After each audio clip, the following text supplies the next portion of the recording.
deputado Luiz Carlos Santos, do PSL de São Paulo, apresentou proposta de emenda constitucional já aprovada pela Comissão de Constituição e Justiça da Câmara dos Deputados, transformando o Congresso a ser eleito no próximo ano em Congresso revisor, com a tarefa precípua de rever todo o texto constitucional, com exceção das chamadas cláusulas pétreas. Para falar a respeito desse tema, que é um ponto crucial da crise que nós vivemos, porque representa uma tentativa de abrir a perspectiva de uma saída para a crise em que o Brasil mergulhou, convidamos o próprio autor da proposta de emenda constitucional, o deputado Luiz Carlos Santos, e o deputado Bonifácio de Andrada, do PSDB de Minas Gerais, que é um parlamentar que é autor de uma proposta de emenda constitucional prevendo um tipo de presidencialismo mitigado, presidencialismo com práticas parlamentaristas. Deputado Luiz Carlos Santos, a sua proposta de emenda constitucional faz a gente supor que o senhor acha que o atual Congresso não tem legitimidade, ou está com a legitimidade comprometida para realizar essa tarefa. Não é só isso. Eu entendo que o país é ingovernável com esse modelo eleitoral, político e institucional. O país é literalmente ingovernável. Você veja, o Lula se elegeu com 52 milhões de votos. O PT tem 17% da Câmara. Então, o governo se elege sem maioria. Para compor maioria, você tem que adotar o quê? Cooptação. Aquelas práticas heterodoxas que dão na corrupção. Ninguém governa sem maioria. Para compor maioria, você tem que compor com deputados de outros partidos. Nós tivemos mais de 200 mudanças de partidos nessa legislatura. E o curioso, o senhor sabe disso, tanto quanto eu, ou mais que eu, é que toda a vez em que um governo perde a sua maioria na Câmara, começa uma crise, como foi o caso do Jango, como foi o caso do Jango, do Collor. Exato. Você não governa sem maioria, para ter maioria você precisa cooptar. Depois o modelo de governo do Brasil é indefinido. O Miguel Real diz o seguinte: eu não sei qual modelo político de governo. Se é parlamentarismo, se é presidencialismo. Se é uma mistura dos dois. Quando você fala em coalizão, coabitação, é prática parlamentarista. Ou não é? O Bush se elegeu sem ter maioria dos votos populares. Ganhou no colégio eleitoral. Ele governa com republicano, apesar disso. O Lula, com 52 milhões de votos, tem que governar com os outros partidos. Não funciona. Tanto que não funciona que a crise é permanente. De 50 anos para cá, o Getúlio suicidou-se, o Jânio renunciou. Você teve os governos militares. Antes disso você teve o Jango, que foi piado, o Juscelino, que foi presidido, os 20 anos de governo militar. Você teve depois do Collor. Você teve o impeachment do Collor, sem pouco tempo. Aí você teve o suicídio de Getúlio, o Café Filho foi impedido. É uma sucessão. O golpe de 17. A sucessão de General Lott foi o chefe do governo durante algumas horas. Hoje é um princípio que sem economia adequada, nenhum país funciona. O Zapatero, o primeiro-ministro da Espanha, quando esteve no Brasil, disse que sem instituições adequadas, nenhum país tem destino. É isso mesmo.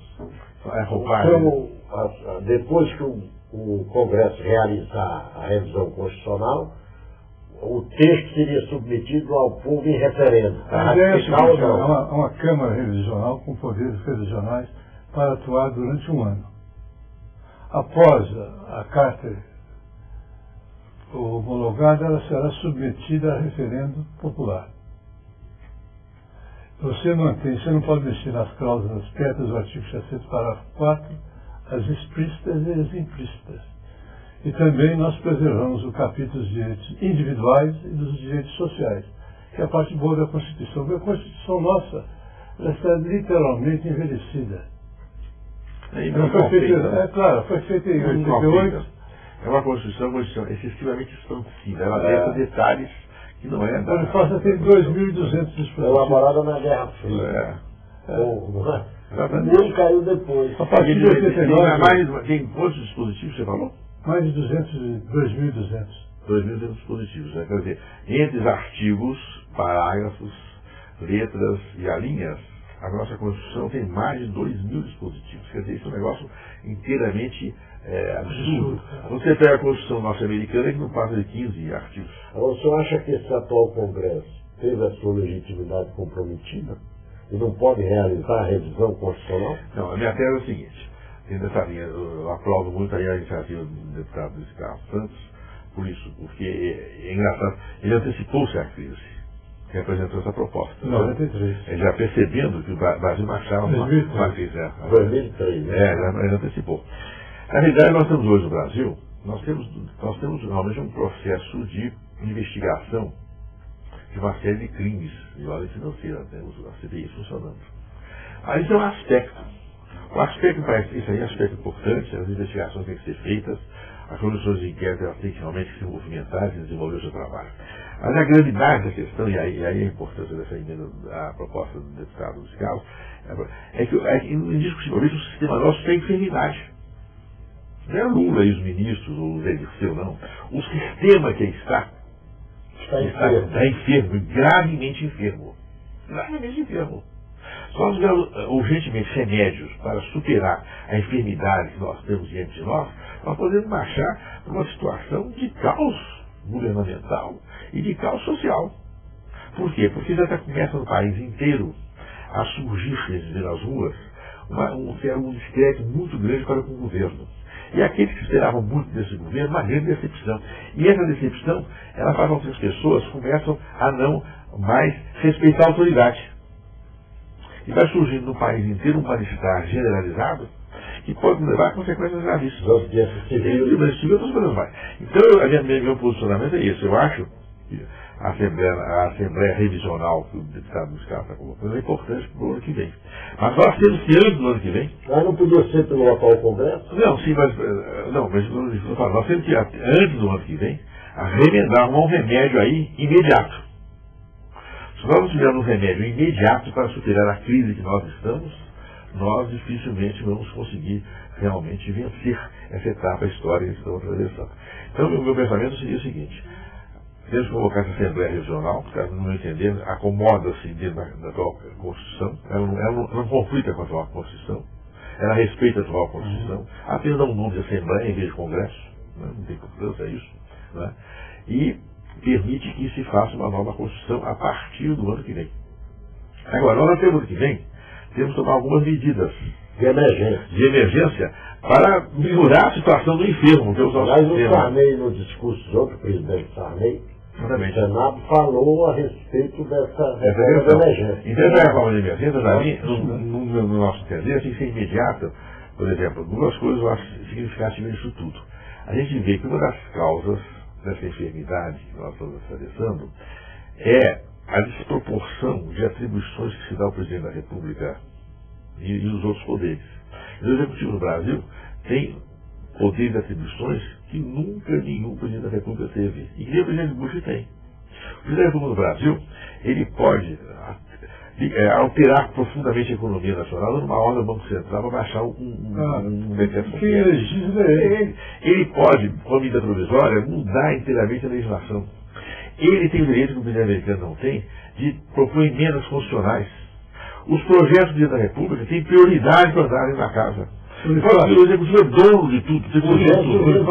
Agora eu vou dizer o seguinte: esse excesso de poderes, de atribuições, de competências que se dá ao presidente da República e ao Executivo, anula. É interessante, a pessoa está precisando beber água, você joga em cima dele uma piscina d'água e ele afoga. É o caso nosso. Quer dizer, há excesso de atribuições ao presidente da República e ele se afoga e perde o controle. Ele perde o controle. Ele perde inteiramente o controle, não tem controle nenhum. O presidente não tem controle. O excesso de poder do parador é só uma fraqueza. Ele não tem realmente capacidade de controle.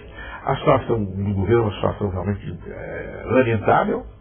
Começa a surgir pessoas pessoalmente mais fortes dentro do Ministério. É um conjunto enorme de prerrogativas. Ele várias repartições, não pode exercitar. Então, a matéria é o seguinte: a presidente da República tem que fazer uma experiência, a história mostra, né? De imediato tem que criar uma figura chamada ministro coordenador.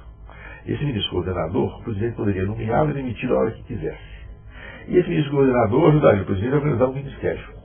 Mas a hora que houvesse uma crise razoável econômica ou social, o presidente demitiria o vice-coordenador e convocaria um outro. Agora, o vice-coordenador, e esse é um aspecto novo, teria que ir de 15 em 15 dias no Congresso Nacional prestar conta da situação do país, mostrar o desenvolvimento das suas atividades. Do primeiro-ministro. E tá aí, nesses 15 dias, se ele fosse ao Congresso, a nação inteira, e a televisão hoje em dia revela isso, o desejo do povo, o povo inteiro, através da televisão, de 15 em 15 dias, teria conhecimento e participaria dos grandes problemas nacionais. Inspirado no modelo francês. O senador Sarney propôs um tipo de presidencialismo mitigado, com o presidente nomeando o primeiro-ministro, que pode ser derrubado pelo Congresso, poderia ser derrubado pelo Congresso por 2/3. Ainda não vai. Aí eu discordo dele. Porque no momento que nós estamos vivendo, o Congresso está muito atingido pela crise da enfermidade no sistema. Você querer uma solução imediata, aumentando a força e o prestígio do Congresso, a opinião pública repele. Se esse Congresso não vai ser acusado no mensalão, como é que você vai dar poder desse Congresso de intervir no Poder Executivo? Você não pode. No momento não pode. No momento tem que fazer isso. O presidente da República tem que descentralizar, tem que se concentrar. Não pode ser apurado, não reconquista a confiança, não? Não, o que parece que o presidente da República foi esse ministro coordenador, vindo de 15 em 15 dias no Congresso debater. O Congresso se agita, se movimenta e começa novamente a se fortalecer. No debate, diante do ministro coordenador, que vem em nome do presidente da República aqui conversar. Porque o problema, a questão é muito delicada. Se nós tentarmos imediatamente querer fazer uma reforma política que atinja por demais o atual presidente, eu não sei se a situação sociopolítica do Brasil aguenta esse impacto. Nós temos que procurar uma solução em que, mantendo o atual presidente, dê a ele condições descentralizadas de dar ao país um novo ritmo. Porque, por exemplo, do contrário, será impeachment. Será impeachment branco. Né? Então, me parece que fortalecer, dar mais atribuições, mais poderes ao Congresso Nacional, nesse momento, não é adequado para o quadro que nós estamos vivendo. Em segundo lugar, atingir por demais o presidente da República, nós não sabemos as consequências disso. Então tem que haver, no momento, uma coordenação política de entendimento em que você desconcentre as atividades do presidente da República, surge uma nova figura que possa realmente vir a reparar e mudar a situação do Poder Executivo, e fazer com que o Congresso acompanhe de 15 em 15 dias a marcha da administração pública, debatendo as questões nacionais. E nesse debate, com o primeiro ministro coordenador, aí o Congresso pode se revitalizar. O que o senhor acha dessa proposta? O senhor assistiu o discurso do presidente Sarney ontem? Eu assisti um pedaço e li na íntegra hoje. Excelente. Ele diz na linha do Bonifácio. Agora, ele propõe inspirado no modelo francês, a distinção entre chefe de Estado e chefe de governo. Eu acho, Luiz Carlos, acho isso perfeito. Isso está na nossa proposta aqui, juntamente com o professor. Nós fizemos, isso aí falou. Nós podemos fazer. Mas eu acho que no momento, nesse instante, nós não conseguimos. Não, mas nós podemos fazer na revisão. Isso depois não. Depois você com o revisional, aí adotar o modelo francês ou português. Nem do Léo que o Brasil assim. Mas de imediato, nessa crise que nós estamos vivendo, tem que ser uma coisa desse tipo. Criar a figura do ministro coordenador, para desavançar um pouco ao presidente da República.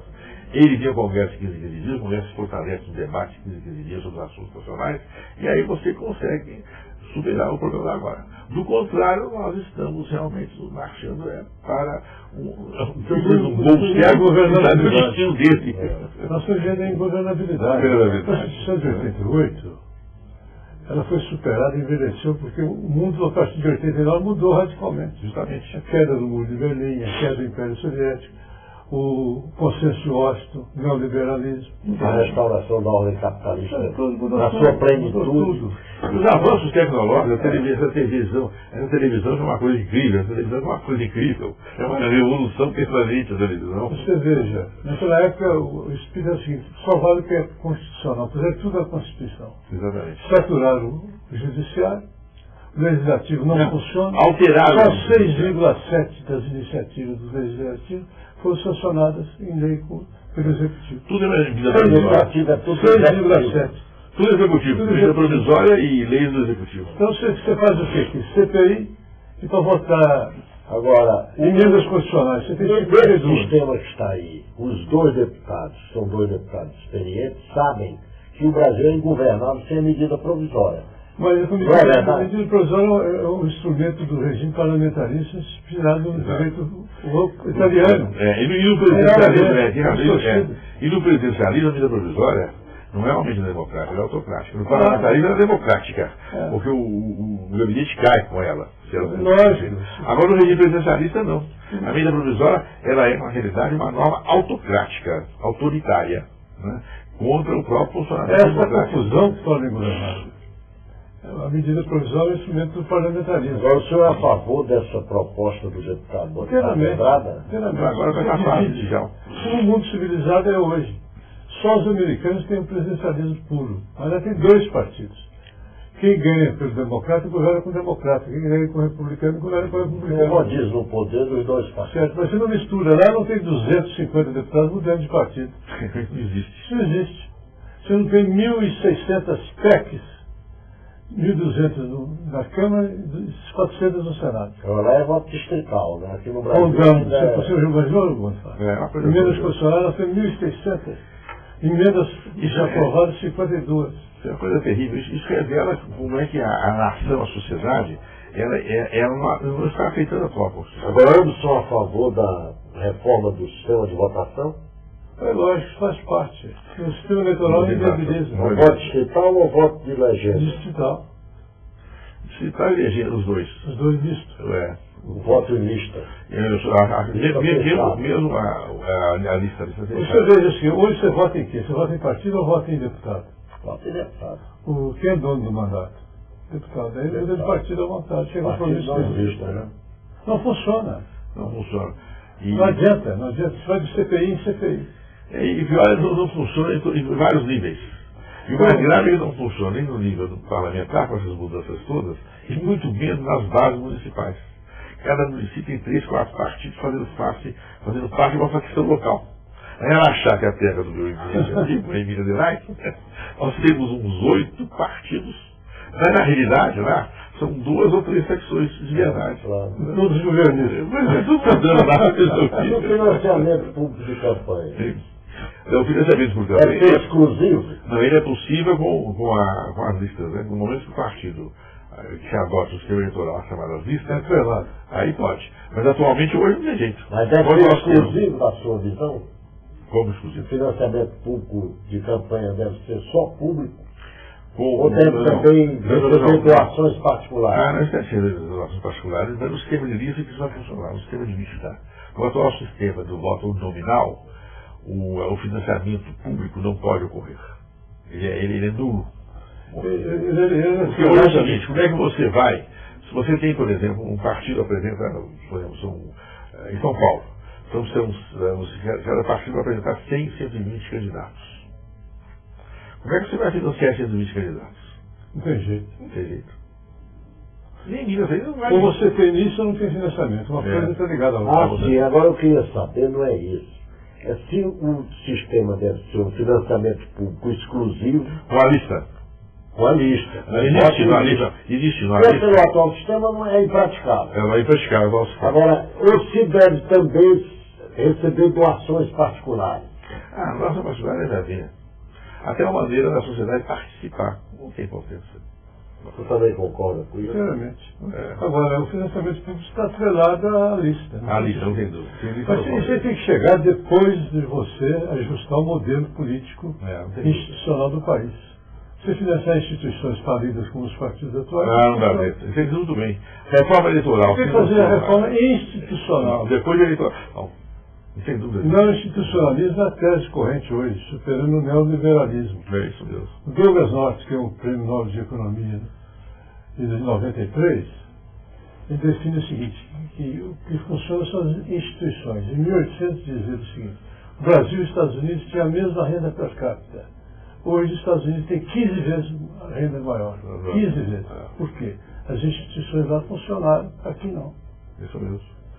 As instituições, o que é a instituição em termos práticos? É um modo da nação administrar suas coisas e fazer com que o povo participe das decisões. Isso é que são as instituições.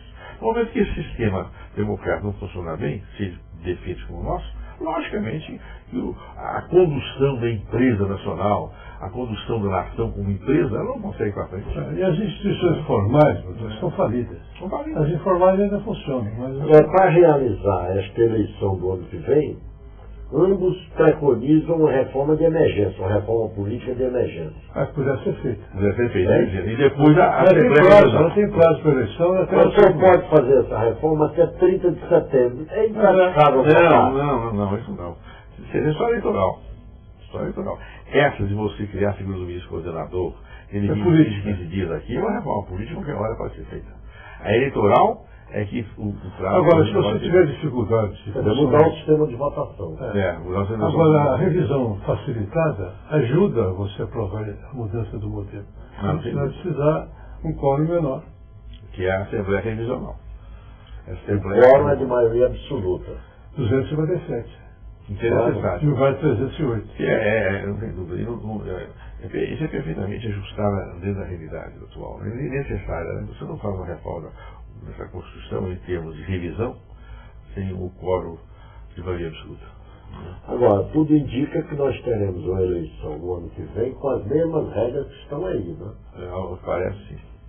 Porque a Constituição diz que só pode haver reforma do sistema eleitoral até um ano antes da eleição.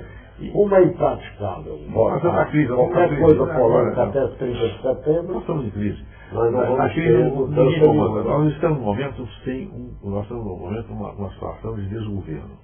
O executivo está parado, uma crise enorme, nós sabemos disso. Né? Aparentemente ele está funcionando, não está funcionando. E o Congresso, em face dessa crise também, a liderança está paralisada. Porque aquele que representa o governo, no regime presidencialista, dentro do Congresso, o grupo que representa, ou que está vinculado ao Executivo, é o grupo que comanda o Congresso.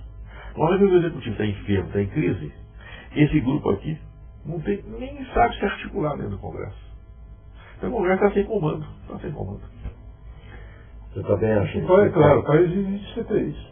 Se fosse um regime parlamentarista, um regime, vamos dizer assim, de um presidencialismo mitigado, ele teria resolvido a crise. Não, aqui você organiza. Lógico, mesmo esse sistemazinho que nós estamos propondo aqui de emergência, você tem um ministro coordenador, aí o presidente demite o ministro coordenador e todo o ministério, e o outro ministro coordenador assume ali aquelas funções, automaticamente a nação já aceita uma mudança. Ele faz a França vivia de crise em crise, até que veio a Constituição do De Gaulle. Nós queremos isso, uma Constituição que dê tranquilidade, estabilidade, adequação institucional. Exatamente.